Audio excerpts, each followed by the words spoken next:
Once upon a time, in a small city in Africa, there lived a young beautiful lady, named Ora.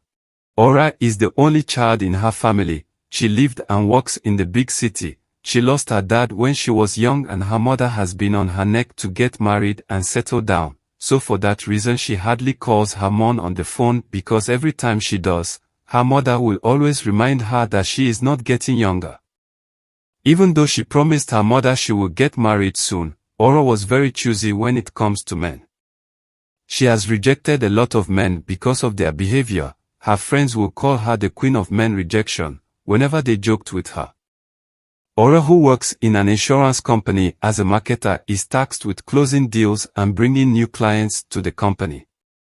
With her beauty, it was easy to attract men with wealth and affluence, and most of them will sign the contract with her due to her beauty, but Ora had a policy: never sleep with a client no matter what. Several men have made passes at her, but she has always kept her cool. Her friend Ella, who is her colleague at work, would jump at every opportunity to use what she has and get what she wanted, but Ora will find a way to make it work. Due to the nature of their jobs, most of the workers in their company, especially the marketing department, always get together and have a Friday night out, just to ease off on the stress of work.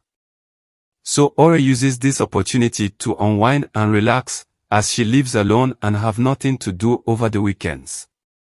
One day, Ora was to meet with a client and she was running late for the appointment. As she got out of the office, it was one of those days you will feel like the whole world is working against you. Ora was in one of those days. She got into her car and the car refused to start, so she became frustrated and called an Uber to take her to her appointment.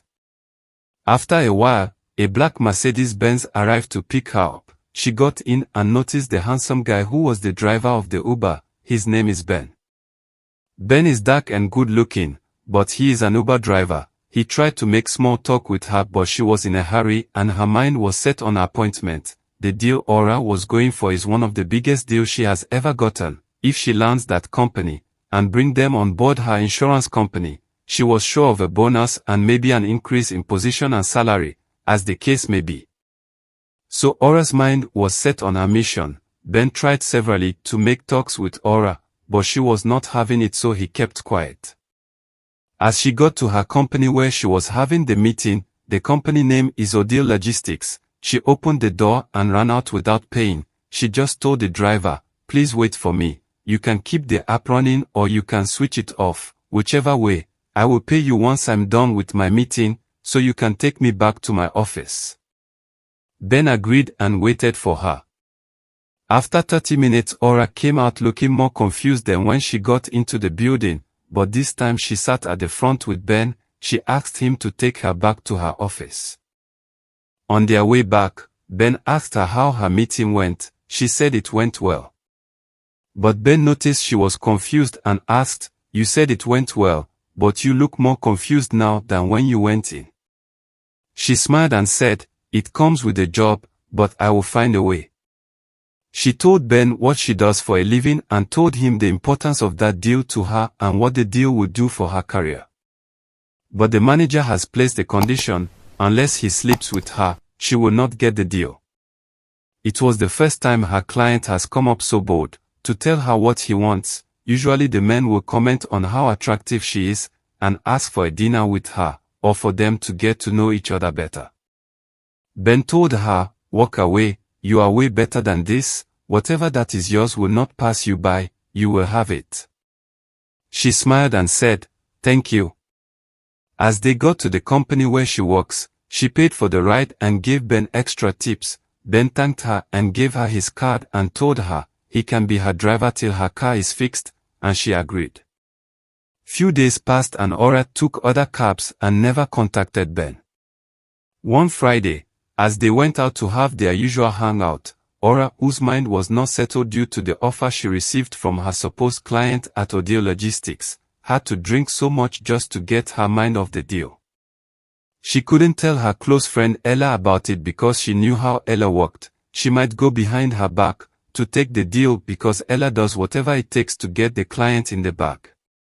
That night Ora got so drunk and wasted, she needed a trusted person to take her home. all of her colleagues at work refused to drop her off because they were also drunk, so she had to call Ben.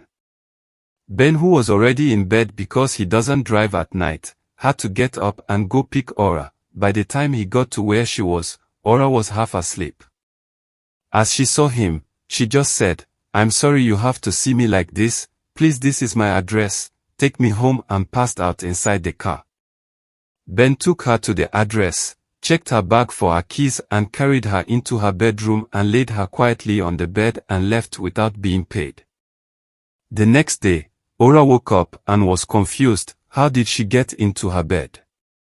Her head was heavy from the alcohol. After a while she remembered Ben. She checked and was still in her clothes, and she smiled and said, "What a nice guy." She called Ben to thank him and asked him to come over and take his money.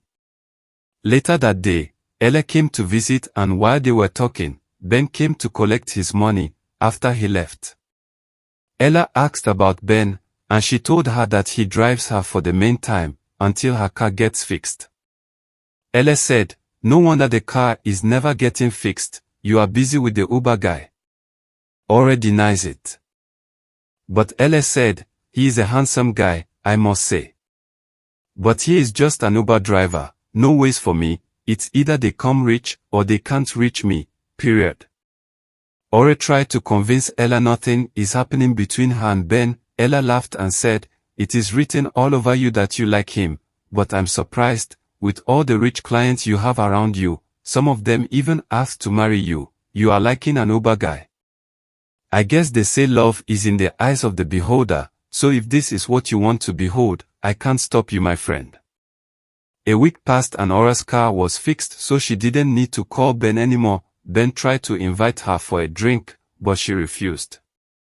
One evening Ora was invited by the manager of Odile Logistics to a dinner so they can talk. When she got there, it was a penthouse at the top of the hotel, which means they were there alone. Ora didn't know, till she got there. After the dinner, Mr. Tim, who was the manager of the company, tried to rape Ora, but she managed to get away by hitting him with something on the head. As she ran into the elevator to leave, Mr. Tim shouted, "Forget about the deal, you will never get it, and I will make sure you are fired." Ora managed to get into the elevator shaking. She was raped as a child, so the experience brought back a lot of negative memories for her.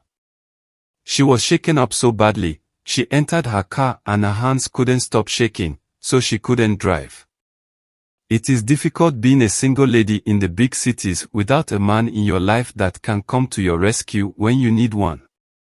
So she called Ben to come pick her up. Ben came, and while he was taking her home, she told him what happened. Ben was furious. As Ben dropped her off, he wanted to come in, but she refused and said she was fine. She knows that Mr. Tim is a very powerful man. He is more like the owner of the company, as the CEO of the company is based abroad, so she knew she may likely lose her job and she wanted to be alone. So Ben left. The next day, she didn't go to work. She called in sick and was expecting a call from the office to tell her she was fired, but the call never came.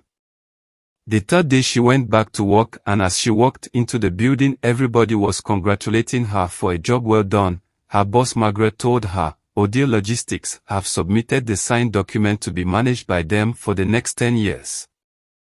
It was a big deal for her company. Ora was speechless. She didn't understand what happened, why Mr. Tim, who threatened to get her fired, would turn and sign the deal. What changed his mind? She was thinking what could have happened, till her boss Margaret came back to tell her Mr. Tim was fired, and another manager took over and signed off the deal. Now she was way more confused than before, but she decided to play along. She called Ben and told him, and all he said was, "Congratulations, I would love to take you out for this celebration." She agreed and went out with Ben that evening. He was such a gentleman. He made her laugh continuously and they both clicked perfectly. It was like they have known each other for years. Weeks passed. Ora and Ben's relationship grew stronger. They looked inseparable, even though Ora's colleagues were disappointed that she was dating an ordinary driver. For that reason, Ora stopped hanging out with them and was doing everything with Ben. Each time they meet, Ora will notice something new about Ben. He's always well dressed for an Uber driver. She asked him several times, but he will always say the same thing, I just love to look good and I can't help it. Ora made several attempts to tell Ben something when she saw how well their relationship was going. Ben also made several attempts to tell Ora something, and each time they bring it up, they will say to each other, never mind, maybe next time. Months passed and Ben proposed to Ora. She jumped and agreed to marry him, so finally her calls with her nagging mother resumed for better and the mom was so happy for her. One day, Ben told Ora he is going to the village to speak to his family about her and their wedding plans, so Ora agreed. 2 days passed and Ben called Ora over the phone and told her his parents would love to meet her first, before they can proceed with the plans, that it was a custom for the parent of the bridegroom to meet with the bride and spend some time with her, to know her character. So Ora put in for a leave and traveled to Ben's village, which was near her own village. When she got there, she found out that Ben is the prince of the land, and is here to be king, because his father the king died and the prince must have a wife before he could be crowned a king. So, Ben's mom the queen, stepped in for Ben till he finds the girl of his dreams. That was why Ben came to the city as an Uber driver to find true love, and also, Ben was the CEO of Odile Logistics, and so many other companies, including the Uber company he was driving for. He fired Mr. Tim over the harassment that happened with Ora, and that was how Ora got the contract. Ben apologized to her, and said he needed to do what he did, to find true love, and fate brought them together. It took Ora a while to accept, but she finally did, and as they were planning the wedding, Ben called his childhood best friend John, who was based overseas, and told him to come home, that he would be his best man. 2 weeks to their wedding, everything was going fine. John arrived from overseas. As he entered the palace and saw Ora, he confronted her, and called her a thief. He told them, this lady was my girlfriend in the city before I left for overseas, that her name is not Ora, it is Edeora. She has a daughter that should be 12 years old at least by now, and she stole his 1.2 million and ran away with it, and he never saw her since then. They could not believe what they heard. Ora stood up and apologized to John. She said she tried to look for him but his number was not going through. She took her things and left the palace and went to her village. 2 days passed and no communication from Ben or any member of his family. Ora's mom and her daughter Kiki comforted Ora, who was broken to pieces. She didn't know that her past would come to haunt her in such a way. The one thing she ever did wrong has come back to bite her and destroy her future. Kiki, who is now 12 years old, felt bad and was almost crying because she wouldn't bear to see her mom in such pains. She felt it was all her fault, it was because of her. Her mother is losing the best thing that ever happened to her. But Ora assured that if she finds herself in that position again and there is no way out, she will do the same thing again, because that is what mothers do. Kiki smiled and said, really? Mothers still? Ora said no, mothers would do anything for their children's health and happiness. Ora's mom added, I would do the same thing for both of you. They hugged. In the palace, Ben has not spoken to anyone in 2 days. He locked himself in his room and refused to eat or talk with anyone. He said he needed time to think. His mother the queen came and knocked on his door, and told him she will break down the door if he doesn't open it.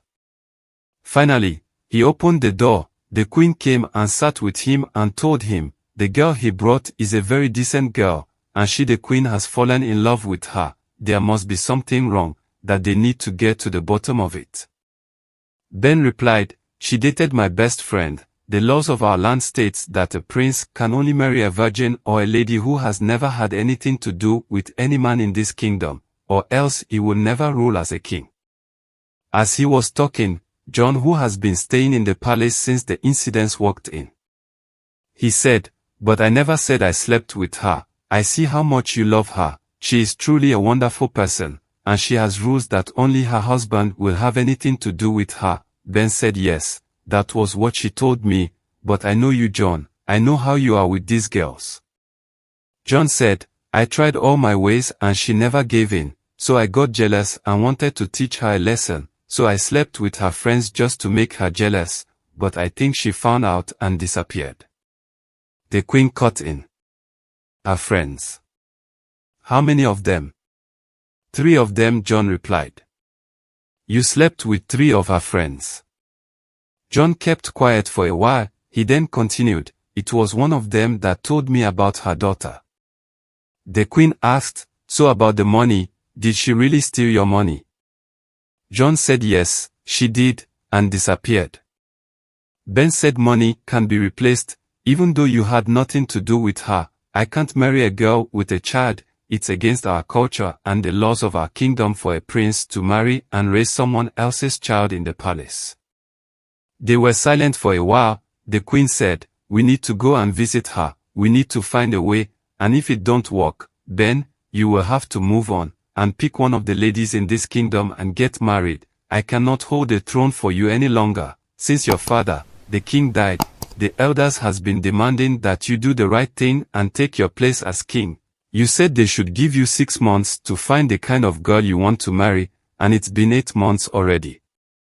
If you don't ascend the throne, we might lose our place as being the first citizens of this kingdom which has been in this family for generations. Ora was sitting in her house alone watching television. Her mother went to the market with her daughter Kiki to get food items. As she sat in the house alone, there was a knock at the door. As she opened, the queen, Ben and his friend John came in with some royal guards. The royal guards were instructed to wait outside. As they sat down, the queen asked Ora to go first and tell them her side of the story. Ora first apologized to Ben and the queen for everything. She also apologized to John for stealing his money. She said, yes, my name is Edeora, but my friends call me Ora for short. I never lied about my name. Then she said her daughter was sick, and John, who she was dating at that time, promised to give her the money for her daughter's operation, but she didn't tell John it was her daughter. She told John it was her younger sister. And John went and got the money from the bank the day she went to see John to collect the money. She overheard John and her friend Janet having a conversation. She realized Janet was also in a relationship with John, and she heard Janet tell John that Kiki is not her sister but her daughter, so she knew John would not give her that money. She said she had to make a decision, because she was desperate and would do anything to make sure her daughter is well. So when John and Janet left the house, she went and took the money and ran. Ben said, why didn't you tell me about your daughter? Ora said, I tried several times, but no girl will be proud to have a child outside marriage. And then she didn't know how to talk about her being raped. She was waiting for the right time. She told them how she was raped by 2 boys when she was 16 years old. She said, one raped her, while the other held her hands and mouth. She was going to fetch water and 2 young boys chased after her in a lonely path and dragged her to the bushes and raped her, and she became pregnant. That was how she gave birth to Kiki, and it was a story she was waiting for the right time to tell him, and she hasn't brought herself to tell him because she was scared she would lose him. The queen said, I feel your pains, Ora. You are indeed worthy to be the queen of our village. You are a good woman. But our custom does not allow the prince to marry a girl with a child. If he goes ahead and marry you, he will lose his crown, and royalty will be taken away from us. I wish there was another way to make it happen. We still left the wedding in a week and 4 days, but I don't know which other way we can go with this.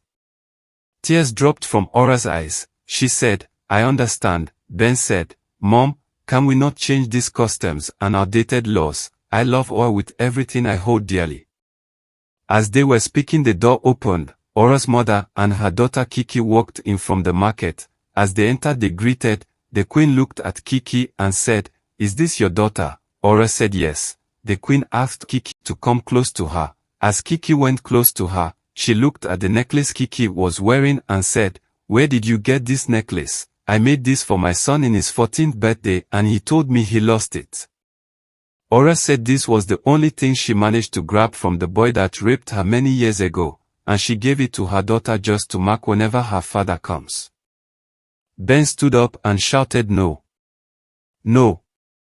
It can't be, and he ran out of the house. The queen was confused. John, who understood the whole thing, bowed his head in shame. It turned out that when they were young, they used to go to Ora's village to play, as the villages were not far from each other. One day, they came to Ora's village as usual, and John, who has been sleeping with girls since he was 13 years old, dared Ben to get a girl and sleep with her, and Ora was the one they targeted by mistake. John was the boy that held Ora's hands, and Ben raped her and later regretted it all his life. That was what affected their friendship, and John had to tell her parents he wanted to leave the village and move to the city. His parents, who were one of the wealthiest family in the village, agreed, and moved John to go live in the city without knowing what happened. From there, John left the country because Ben didn't want to be close to him anymore. Everyone was in shock. Ora was furious. So Ben is the boy that raped me and put me through these pains for many years. She asked them to leave her house immediately, as the queen was still trying to get her head around it, saying, "So my son is a rapist?" Ora shouted the more, "Get out all of you, we are done here." They all left immediately and Ora busted into tears. It was like the pains she was trying to recover was just getting worse.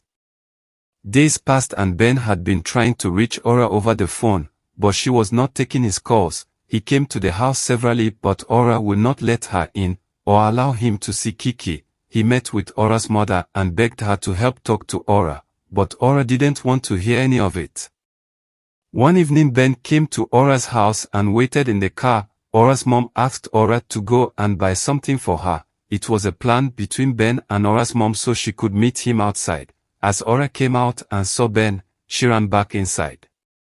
Ben came to the door and said, "I am sorry for everything I have put you through. I was just a boy and was deceived by John. I didn't know any better. I didn't even have an idea what I have caused you, but I think fate brought us together. We are destined to get married. That was why I had to somehow go to the city, and out of all the girls in the city it was you I fell in love with. Please marry me. Let's build our home together and give Kiki, our daughter, a happy home. You know how much we love each other, and how much we are inseparable." Ora cried as she heard his voice. Ben continued, "Our wedding is in 3 days. I will go to that wedding expecting my bride. If you show up, you will make me the happiest man in the world, but if you don't show up, I will understand. I will have no choice but to look for another lady from my village and marry, as I don't want to lose my throne." He got into his car and left. Ora was standing inside backing the door. Tears came down her eyes. Kiki came to her and said, "Mom, I know what happened to you was wrong, and I hear how sorry Ben is. I have always wondered if I will ever get the chance to live with you and how the man you marry will treat me. But I have finally found my father. Everybody in this village calls me a bastard, but not anymore. Please, Mommy, forgive Ben and marry him, or have you stopped loving him?" She said no, so marry him so we could be a family, and I can live with my real father and my mother. Ora said, "I don't think I can marry a rapist." 3 days passed and the wedding day came. The whole villagers was present, waiting to see their new queen. The band was playing and people were dancing. The prince waited and waited, but Ora never showed up. As the prince left the tent and went inside the palace, his mother followed him and tried to console him. A noise was heard at the wedding ground. It turned out that Ora had finally arrived in her attire for the wedding. The whole villagers were screaming and shouting. Everyone was happy. Ben and the queen rushed back out to join the ceremony, and as they came to be blessed and joined, the prince whispered to Ora's ear, "I am so sorry, and I will pay for it for the rest of my life." Ora replied, "I know." Ben asked her, "So why did you make me wait for this long?" She said, "A wise man once told me, I deserve better. Whatever that is mine will not pass me by, that I will always have it." They both smiled. Ora married Prince Ben and they lived happily in the palace. The queen mother stepped down from the throne after a month and Ben was crowned king alongside his wife Ora, who became the queen. And Kiki, the young bastard girl who everyone laughed at and called names, became a princess. Story ends. Moral of the story. Mind the kind of friends you keep, bad company corrupts good manners, and also, whatever position you find yourself in now, is subject to change. Have faith. I remain Uncle Sam. Stay safe.